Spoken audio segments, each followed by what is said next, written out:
जय श्री राधे कृष्ण। जय परमेश्वर। जय राधे वल्लभ। जय गोपीनाथ। जय श्री ब्रजनाथातिनाशन परमपिता परमेश्वर भगवान कृष्ण जगत जननी माँ राधे। अखंड ब्रह्मांड नायक जगत नियंता जगत के आदि कारण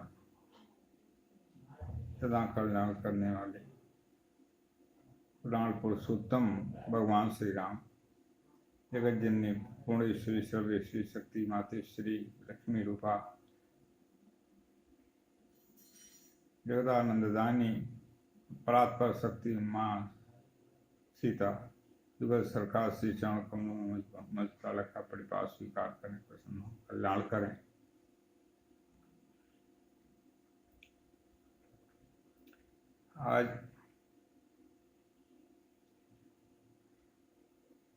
आज पूरे विश्व पे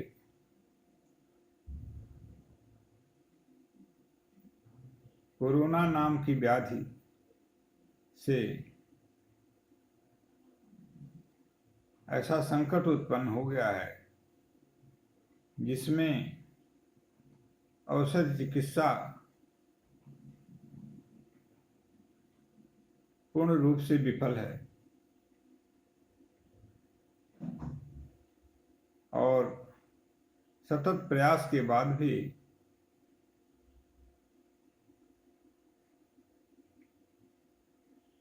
उसमें सफलता आंशिक रूप से मिल रही है।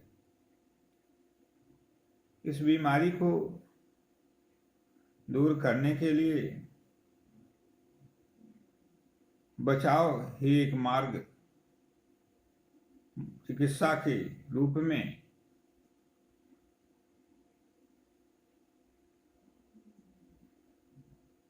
प्राप्त हुआ है और वह सोशल डिस्टेंसिंग, सेल्फ आइसोलेशन एवं लॉक डाउन के रूप में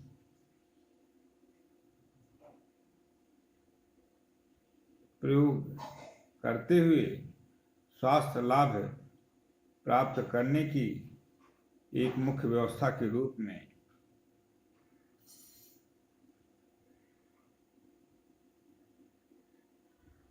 जनमानस को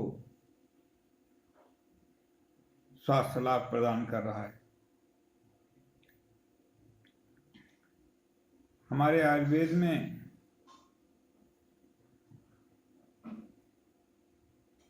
ऐसी व्याधियों के उन्मूलन हेतु, इन्हें समाप्त करने हेतु चिकित्सा का सम्यक वर्णन मिलता है। आयुर्वेद चिकित्सा शास्त्र वेद प्रणीत है, अथर्ववेद का उपांग है और वेद अपौरुषेय ग्रंथ हैं, भगवत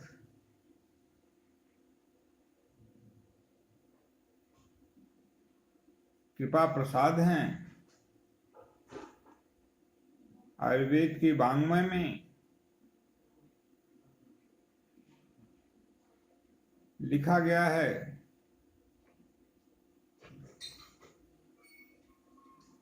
कि यदि किसी भी व्याधि की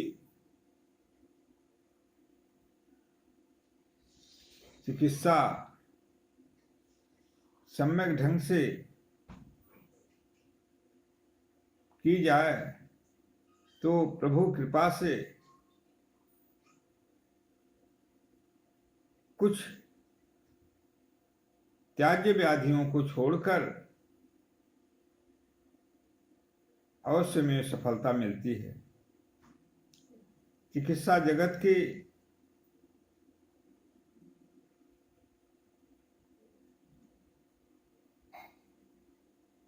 महान विद्वान चिकित्सा जगत में अपनी अपूर्व योगदान देने वाले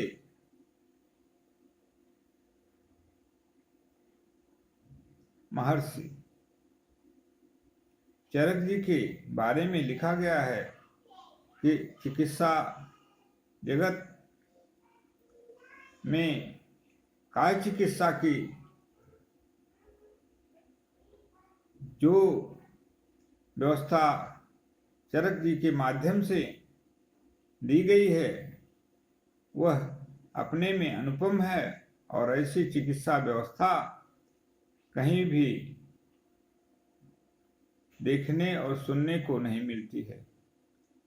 आयुर्वेद में चरक जी के बारे में लिखा गया, चरकस्तु चिकित्सते, अर्थात चिकित्सा में चरक जी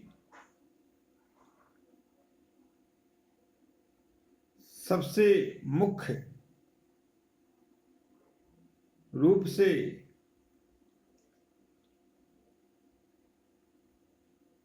लब्ध प्रतिष्ठित चिकित्सक के रूप में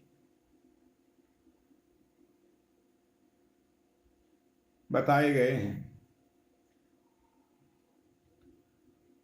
आचार्य सुश्रुत द्वारा शल्य चिकित्सा के बारे में बृहद वर्णन और पूर्ण वर्णन किया गया है। काय चिकित्सा शारीरिक चिकित्सा के बारे में चरक जी ने अपने लेखनी का प्रयोग करते हुए पूरे मानव जाति को रोग मुक्ति का एक अनुपम भेंट प्रदान किया है। अनेकों विस्फोटित चिकित्सा हमारे आयुर्वेद में हैं, जैसे अष्टांग हृदय, अष्टांग संग्रह, भाव प्रकाश निघंटु, सुश्रुत संहिता, महर्षि कश्यप द्वारा लिखी गई बाल चिकित्सा कश्यप संहिता, निघंटु रत्नाकर, द्रव्य गुण विज्ञान, ऐसे अनेकों ग्रंथ जो चिकित्सा क्षेत्र में अपना अपूर्व योगदान देते हुए मानव जाति को रोग मुक्त कर रहे हैं और करते आए हैं और करते रहेंगे। आचार्य सुश्रुत जी ने चिकित्सा का विभाग 8 चिकित्सा के विभाग में 8 चिकित्सा के विभाग को 8 भागों में विभक्त किया, अर्थात चिकित्सा के 8 अंग आचार्य सुश्रुत के द्वारा वर्णन किए गए हैं। इन 8 अंगों में सारी चिकित्सा समाहित है। यदि चिकित्सक को इसका सही ज्ञान हो जाए, और यदि उसको सही ज्ञान है तो अनेकों प्रकार की व्याधियां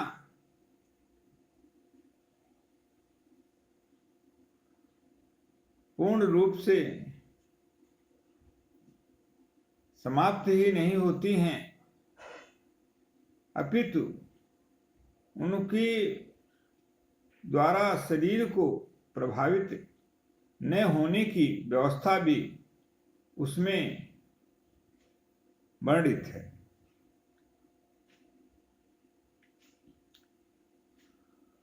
आयुर्वेद का प्रयोजन ही है स्वस्थस्य स्वास्थ्य रक्षणम विकार्य प्रशमनम च,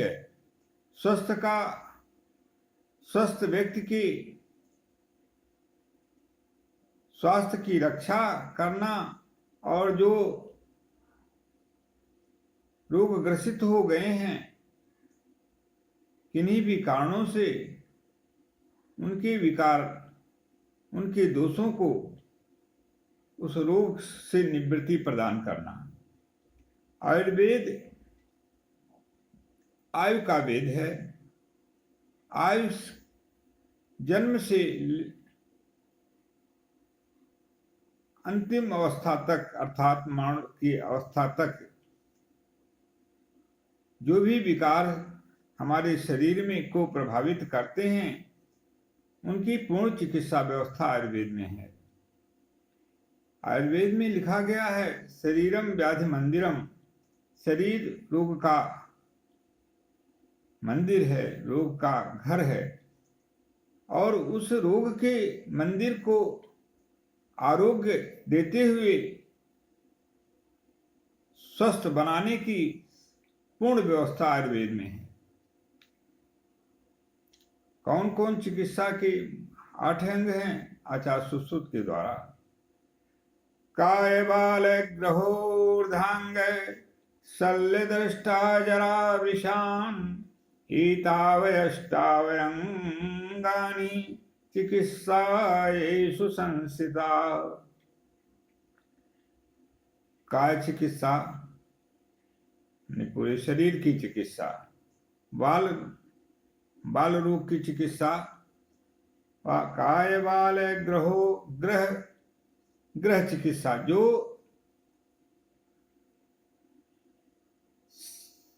सिर्फ आयुर्वेद में ही जिनकी व्यवस्था है, अन्य पद्धतियों में गृह चिकित्सा की कोई व्यवस्था नहीं है।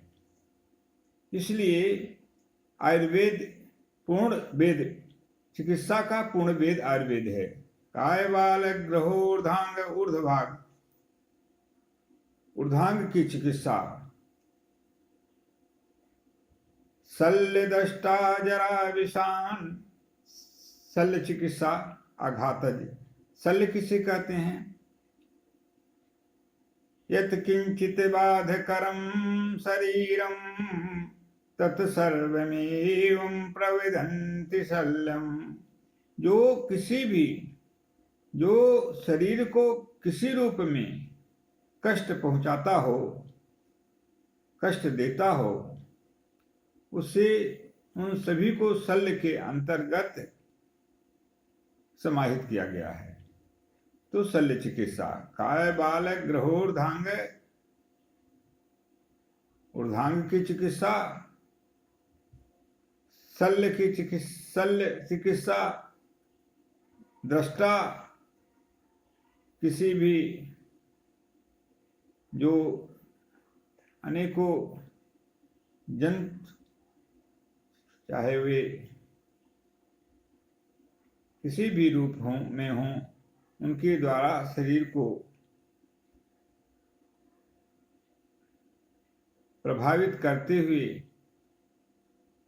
रोगग्रस्त अवस्था पैदा करना दंश चिकित्सा में आती है। काल बाल ग्रहोर्धांग शल्य दृष्टा, दृष्टा चिकित्सा, जैसे बाह्य तमाम चीजें हैं, जैसे बिच्छू है, सर्प हैं, मधुमक्खियां हैं, अन्य भी तमाम बैक्टीरियाज हैं, विषाणु हैं, जो शरीर को नष्ट करने में अपनी भूमिका प्रदान करते हैं, अर्थात बाह्य,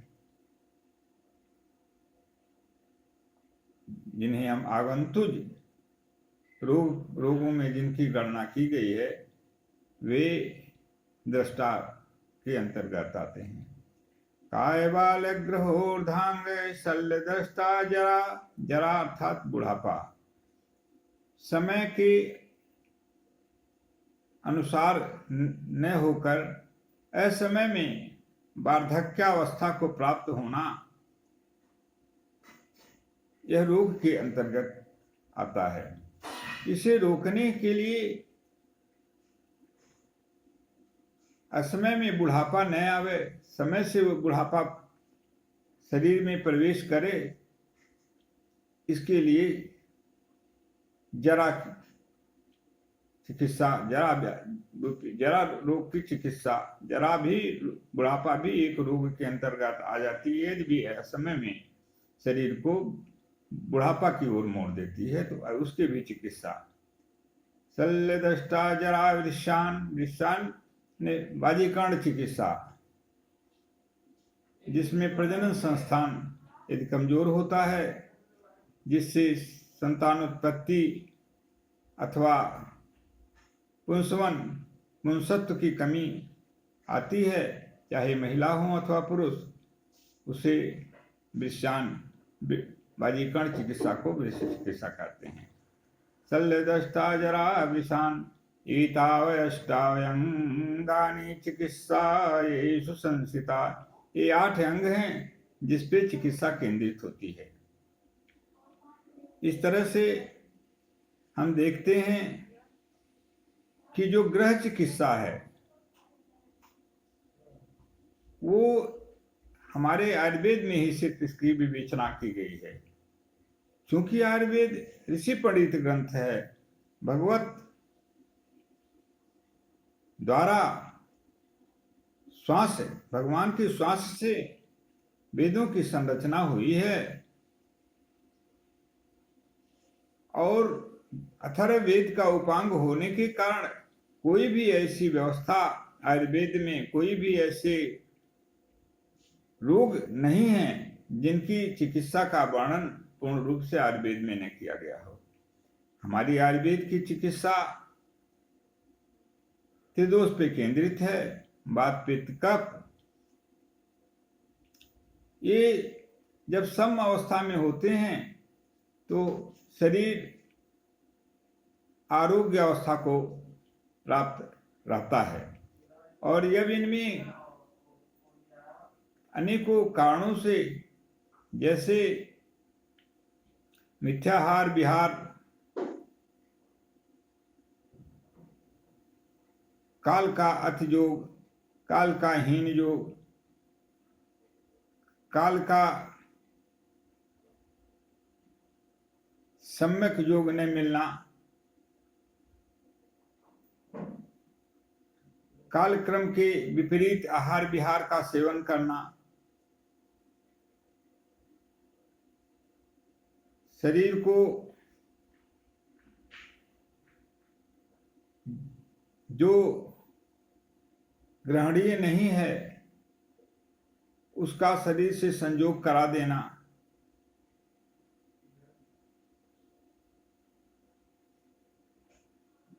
एवं शरीर के स्वस्थ रहने हेतु जो स्वास्थ्य के जो नियम हैं, स्वस्थ वृत्त समुच्चय एवं सदवृत्त का पालन न करना, ऋतुचर्या का सम्यक प्रयोग न करना, ये अनेकों कारण हैं जो व्याधि को जन्म देते हैं। और यदि इसका पूर्ण कहीं विवेचना किया गया है तो वह सिर्फ आयुर्वेद शास्त्र में किया गया है। आज कोरोना नामक व्याधि से पूरा जनमानस त्रस्त है। मानव अस्तित्व पे संकट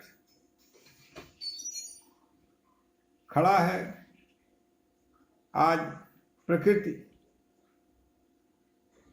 भी जो ऋतु चर्या, जिसमें मनुष्य के जीवन से सीधा सीधा संबंध है, वह भी सही गति में गतिमान नहीं हो रही है। आज ग्रीष्म काल चल रहा है। ग्रीष्म काल में ग्रीष्म ऋतुचर्या की आवश्यकता है। यदि ग्रीष्म ऋतु में हम उस ऋतु के विपरीत आहार विहार एवं आचरण का प्रयोग करते हैं तो न चाहते हुए भी रोगग्रस्त होने से कोई रोक नहीं सकता है। इसलिए ऋतुचर्या के अनुसार अपनी नित्यचर्या को हम बनावें। स्वस्थ रहना है तो ऋतुचर्या का पूर्ण रूप से पालन करना आवश्यक है। ऋतु बिगड़ती क्यों है, ऋतुचर्या भंग क्यों होती है, नियम, प्रकृति के नियम क्यों टूटते हैं, इसके पीछे मूल कारण मनुष्य द्वारा प्रकृति को छेड़खानी करना, प्रकृति के साथ खिलवाड़ करना, प्रकृति के नियमों को भंग करना, अर्थात मानवकृत जो प्रकृति के साथ दोषोत्पत्ति करने की जो क्रिया है वह प्रकृति को असंतुलित करने का काम करती है। आज देखा जा रहा है कि अनेकों प्रकार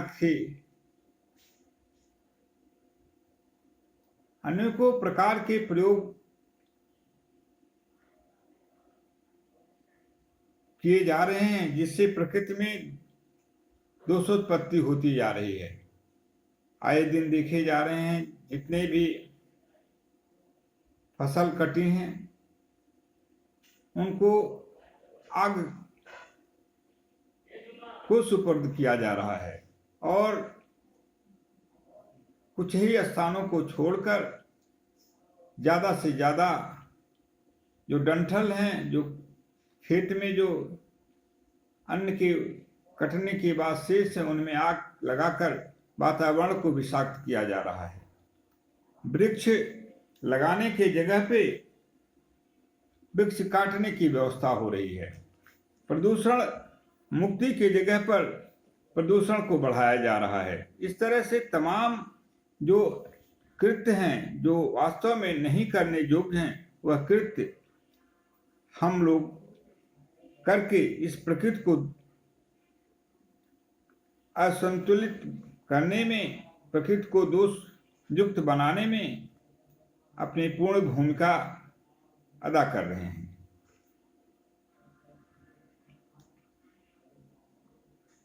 जल दूषित हो रहा है, वायु दूषित हो रहा है, पृथ्वी दूषित हो रही है, अग्नि दूषित हो रही है, आकाश तत्व दूषित हो रहा है। तो हम स्वस्थ कैसे रहेंगे? यदि हम स्वस्थ की परिभाषा को देखें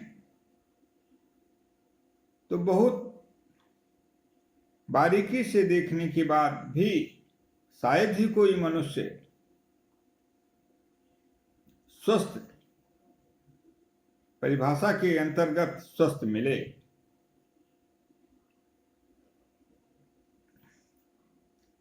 स्वस्थ किसे कहते हैं इसके बारे में आप जानें। आप लोग इसके बारे में हृदयंगम करें और स्वस्थ बनने हेतु जो स्वस्थ रहने के लिए जो नियम हैं, जो नियम प्रतिपादित किए गए हैं उनका पालन करते हुए वातावरण को स्वस्थ बनाने में, प्रकृति को स्वस्थ बनाने में अपनी पूर्ण भूमिका प्रदान करें। प्रकृति यदि स्वस्थ अवस्था में नहीं होगी तो प्रकृति से जुड़ा हुआ मानव कभी भी स्वस्थ नहीं रहेगा। प्रकृति को स्वस्थ बनाने में हमारे वृक्षों का अपूर्व योगदान है। वृक्ष विष को पीते हैं और अमृत देते हैं। कार्बन डाइऑक्साइड को जो विष के रूप में है उसको पीकर हमारे वृक्ष हमें जीवनीय तत्व जो प्राणवायु है, ऑक्सीजन प्रदान करते हैं। ऑक्सीजन के अभाव में मनुष्य का जीवन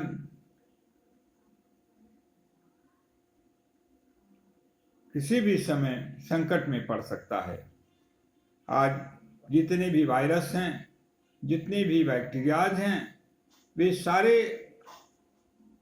अशुद्ध वातावरण में ही उनका पोषण होता है उनका जन्म होता है और वे अशुद्ध वातावरण में ही वे विकास को प्राप्त होते हैं। और जो मानव है उसे विनष्ट करने में अपने आहार के रूप में प्रयोग करते हैं। हम देखें वृक्षों की प्रदूषण क्षमता के बारे में थोड़ा हम दृष्टिपात करें। हम जिस समय वृक्ष लगाते हैं उसी समय हमारी योजना बन जाती है कि ये वृक्ष कमर्शियल पर्पज से लगाए जा रहे हैं और इनका हम विनाश करेंगे। आज यानी भावनाएं ही हमारी उसी समय दूषित हो जाती हैं। हमें इन कमर्शियल पर्पज के साथ उन वृक्षों, ऐसे भी वृक्षों की आवश्यकता है जो हमेशा हमारे बीच में बने रहें और हमें प्राणवायु ऑक्सीजन प्रदान करने में पूर्ण रूप से सहायक बने रहें। आज आप देखें कुछ विशेष वृक्षों की प्रदूषण नियंत्रण क्षमता के बारे में हम आप लोगों का ध्यानाकर्षण करना चाहते हैं। बट वृक्ष है 5.535 ग्राम प्रति वर्ग मीटर यह प्रदूषण नियंत्रण की क्षमता रखता है। यानी यदि बट वृक्ष हम लगाते हैं, बरगद का वृक्ष लगाते हैं तो 5.35 ग्राम प्रति वर्ग मीटर उसके प्रभाव में प्रदूषण नष्ट हो जाएगा।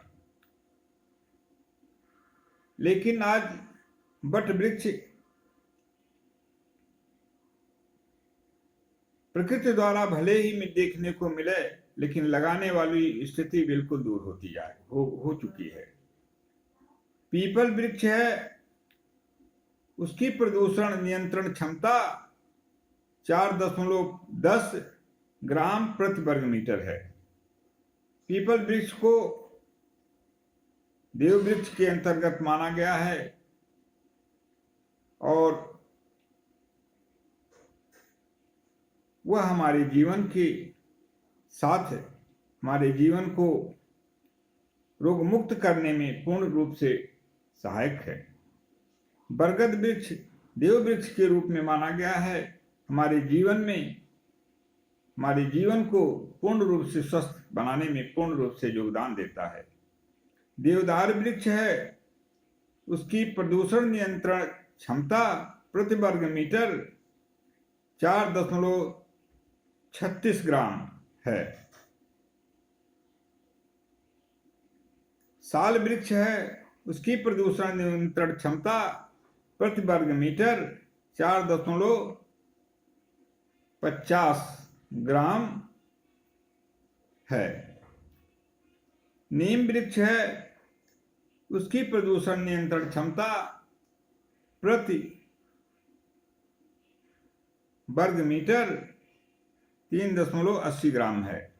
इस तरह से अनेकों वृक्ष हैं जिनको यदि हम रोपण करें, उनको लगावें और उनकी सुरक्षा करते हुए अपने जीवन को हम सुरक्षित कर सकते हैं, प्रदूषण मुक्त वातावरण का निर्माण कर सकते हैं, प्रकृति को प्रदूषण मुक्त बना सकते हैं और प्रकृति की प्रदूषण मुक्ति के साथ अपने जीवन की पूर्ण सुरक्षा हम प्राप्त कर सकते हैं। इसके साथ तुलसी वृक्ष हैं, जिसको तुलसी माँ के रूप में हमारे शास्त्र में कहा गया है और है भी वास्तव में ऐसा है। तुलसी वृक्ष के स्पर्श में आने वाली वायु इस तरह से गुणयुक्त हो जाती है कि कोई भी जो भी विषाणु हैं अथवा जो भी बैक्टीरियाज हैं वे उस वायु के प्रभाव से उदासीन हो जाती है, उनकी जो रोग कारक क्षमता, और मनुष्य उससे प्रभावित नहीं होता है। और यदि वे उससे प्रभावित करते भी हैं तो शरीर पे उसका विकृत प्रभाव नहीं पड़ता है। इसी प्रकार से पुष्पों में है जूही लता है, यह त्रिदोष को समन करती है। यदि हम जूही लता सुमधुर गंध, भीनी भीनी गंध देने वाले जूही लता के बारे में आयुर्वेद में लिखा गया है कि जूही लता के संसर्ग से जाने वाली वायु प्रकृति को त्रिदोष मुक्त करती है। वात पित्त कफ जनित दोष से ही इस शरीर में दोष उत्पत्ति होती है। त्रिदोष सामक उसकी वायु ही है, उससे संसर्ग से जाने वाली वायु ही है। जूही लता की ये महान गुण है। इसी प्रकार से गंधराज हैं, मौलेश्वरी है, चंपक पुष्प हैं, कमल हैं, जो जल को प्रदूषण मुक्त करते हैं, वातावरण को प्रदूषण मुक्त करते हैं। इस प्रकार से अनेकों वृक्ष हैं जो हमारे जो वातावरण में हमारे श्वास के माध्यम से अथवा हमारे किए गए दूषित कर्मों के माध्यम से जो प्रकृति में जो दोषोत्पत्ति हो रही है उसे विनष्ट करने का काम करते हैं। इसलिए हमें आवश्यकता है इस प्रकार से प्रकृति को अपना साथी मानकर, अपना जीवन का एक मुख्य अंग मानकर प्रकृति के साथ अपना सहयोग प्रदान करते हुए, प्रकृति की रक्षा करते हुए अपनी रक्षा करें। पूरे विश्व की रक्षा इसी में संभव है। आज कोरोना व्याधि के लिए जो भी स्थिति है, यदि इस व्याधि में हम इन नियमों का पालन और इन नियमों को व्यवहित करें तो अवश्य में इस व्याधि की जो भयावहता है, इस पालन से ही अधिकतम नष्ट हो जाएगी। क्योंकि वातावरण ही जब ऐसे विषाणुओं को पनपने में नहीं मिलेगा तो ये स्वयं नष्ट हो जाएंगे। अनुकूल परिस्थितियां ही किसी को विकास देती हैं और प्रतिकूल परिस्थितियों में विकास अवरुद्ध हो जाता है। इन विषाणुओं का विनाश इनके प्रतिकूल परिस्थितियों का जन्म यदि हो जाए, अर्थात हमारा वातावरण स्वच्छ हो जाए, वातावरण में दोषोत्पत्ति न रह जाए, प्रकृति का संतुलन न बिगड़े, तो ये उस अपने अनुकूल वातावरण को न प्राप्त करने के कारण विनष्ट हो जाएंगे और हम और हमारा समाज, राष्ट्र पूर्ण रूप से सुरक्षित हो जाएगा। इसलिए हम प्रकृति से तादात्म्य स्थापित करते हुए, प्रकृति की रक्षा करते हुए इस कोरोना नामक महामारी से बचते हुए आने वाले अनेकों संभावित जो भी महामारियां हों उनसे भी विमुक्ति प्राप्त करें। अब हम चाहते हैं जो सर्व नियंता हैं वे हमारे और पूरे हमारे राष्ट्र को ऐसी सद्बुद्धि प्रदान करें जिससे हम गंतव्य को तक पहुंच सकें, अपने लक्ष्य वेद को कर सकें और इस महामारी को विनष्ट कर सकें। इसी हेतु प्रभु से प्रार्थना।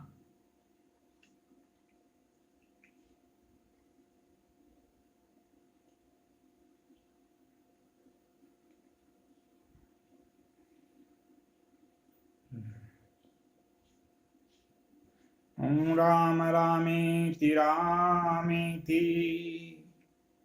रमं रामं मनोरमे सहस्रनाम तत्तुल्यं राम नामे वरानने। भगवान शंकर माता पार्वती जी से कहते हैं कि राम जो सबसे आसान नाम है, जो सबसे महामंत्र है, उसका सोते उठते जागते बैठते किसी भी समय नाम लेकर हम अपना कल्याण, पूरी सृष्टि का कल्याण कर सकते हैं। भगवान शिव इसी हेतु हमेशा भगवान नाम में राम नाम का जाप करते हैं। भगवान शंकर, लिखा गया अध्यात्म रामायण के 49वें श्लोक में, आलूड्याखिल वेद राशि मस्कृत यत्तारकं ब्रह्म तत् रामो विष्णु रहस्य मोतिरिति विज्ञाय भूतेश्वरः उपदित्याखिल सार संग्रहमिदं संक्षेपतः प्रस्फुटम् श्रीरामस्य निगूढ़ तत्त्वमखिलं प्राहे प्रियाय भवः। भगवान शिव माता पार्वती से कहते हैं, माता पूछती हैं कि आप किसका नाम जपते हैं, वो कौन है जिनका नाम आप जपते हैं? तो भगवान शंकर जी माता पार्वती से बताते हैं, पुरुष प्रसिद्ध प्रकाश निधि प्रगट परावरनाथ रघुकुल मणि मम स्वामी सोई कही शिवनाय उमात। पुरुष प्रसिद्ध, पुरुष के रूप में जिन्हें जाना जाता है, प्रसिद्धि प्राप्त है पुरुष के रूप में। प्रकाश निधि, प्रकाश के भंडार हैं, ज्योतिर्मय है प्रभु हमारे। प्रगट परावरनाथ, जो भक्तों के हेतु, भक्तों को सुख देने के लिए, भक्तों के भक्ति से वशीभूत होकर के, निराकार होकर के भी साकार रूप ग्रहण कर लिए हैं। प्रगट परावरनाथ, नाथ अर्थात सबके स्वामी हैं, चराचर जगत के स्वामी हैं, अखिल ब्रह्मांड के स्वामी हैं। रघुकुल मणि मम स्वामी सोई, रघुकुल तिलक वो मेरे स्वामी हैं। कही शिव नाय उमात, ऐसा कहकर के भगवान शिव, भगवान प्रभु श्री राम को अपना अभिवादन करते हैं। इस तरह से तुलसीदास जी राम शब्द के बारे में लिखते हैं कि महामंत्र है, इसको इसी ना कारण है शंकर जी निरंतर जाप करते हैं। महामंत्र जय जपत में ही सो, महामंत्र जय जपत में ही सो, काशी मरत हेतु उपदेशो, महामंत्र जय जपत में ही सो, काशी मुकुट हेतु हेतु उपदेशो। गोस्वामी जी पुनः लिखते हैं, तुलसी रा के कहत ही निकसत सब ही विकार, तुलसी रा के कहत ही निकसत सब ही विकार, पुण्यावन देत नहीं देत मकार कपार। तुलसीदास जी कहते हैं, जिस समय से मनुष्य के मुंह से रा शब्द निकलता है तो शरीर जो अंतः प्रविष्ट जो भी विकार हैं, जो भी दोष हैं, वे बाहर हो जाते हैं रा शब्द के उच्चारण मात्र से। और जब मैं शब्द निकलता है मुंह से तो वह कपाट बंद हो जाता है, कपाट का काम करता है, और वह कपाट बंद होने के कारण पुनः वे दोष हमारे शरीर में प्रविष्ट नहीं होते हैं, अर्थात यह शरीर दोष मुक्त हो जाता है मैं शब्द निकलते निकलते। इसलिए राम शब्द ऐसा शब्द है जो चराचर जगत को दोष मुक्त करता है, चराचर जगत को जो जीवन देता है, चराचर जगत को जो एक भगवान से प्राप्ति कराने का एक सर्वोच्च साधन प्रदान करता है। इसलिए राम जो सबसे आसान नाम है, उसे हमें हमेशा उच्चारण करते हुए अपने अपने जीवन को रोग मुक्त, भय मुक्त एवं पूर्ण रूप से प्रभु प्राप्ति के योग्य बनाना चाहिए।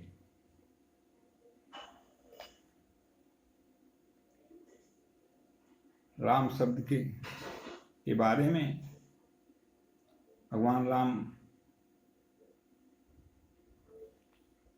के बारे में लिखा गया। गोस्वामी जी लिखते हैं,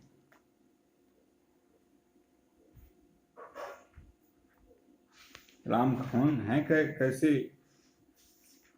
इसके बारे में गोस्वामी जी के शब्द हैं।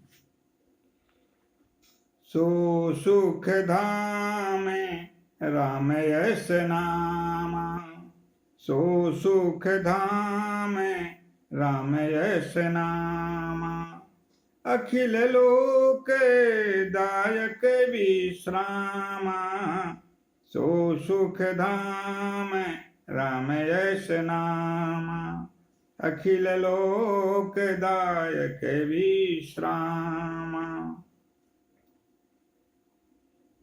भगवान राम कैसे हैं? सुख के धाम हैं। सुख के धाम कौन है? भगवान राम है। और उनका नाम क्या है? अखिल लोक दायक विश्रामा, संपूर्ण लोक को विश्राम प्रदान करता है, आनंद प्रदान करता है, सुख के धाम होने के कारण। इसलिए भगवान राम जगत जननी माता सीता सहित हमेशा हम सानिध्य प्राप्त करें और इस जीवन को सार्थक बनावें और प्रभु के परम धाम के अधिकारी बने। हरि ओम तत्सत, हरि ओम तत्सत, हरि ओम तत्सत, हरि ओम तत्सत। ओम शांति शांति शांति।